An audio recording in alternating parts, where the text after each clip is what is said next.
Miaka mitatu iliyopita ndipo programu hii ilipoanza.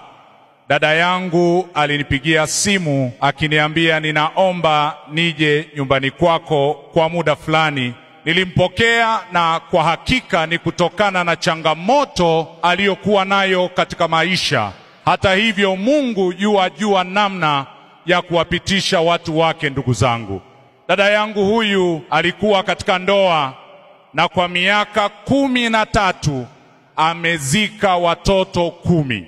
Huwezi kuelewa, yani ni hivi, alizaa mtoto na kila alipozaa alinyonyesha.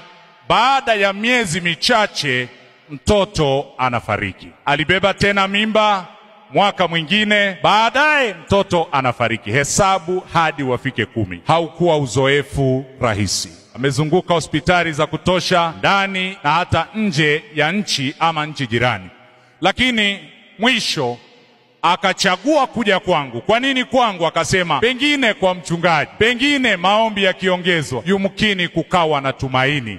Na habari njema ni kwamba kweli lilikuwepo tumaini. Nikiwa nazunguka ibada kadha wa kadha, ndipo siku moja ibada inatukuta Kirumba. Mara hii Mungu amemkirimia tena ni mjamzito, lakini akili yake inamwambia huyu naye nitamzika.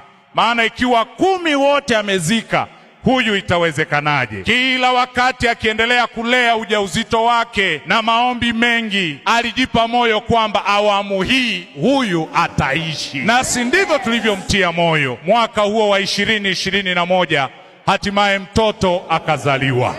Ndipo alipoendelea kusema huyu ataishi. Habari njema ni kwamba mtoto anaishi. Wapenzi wa Bwana, haijalishi tunapitia magumu na machungu kiasi gani, bado Bwana anaweza kutuletea raha. Ninawatia moyo, imbeni nyimbo za raha. Ninaamini kwamba tutakapomuona masumbuko, basi huwa maji ya uzima. Furaha halisi, furaha harisi. Tumeandaliwa raha baada ya maisha haya. Bwana atubariki. Karibuni sana.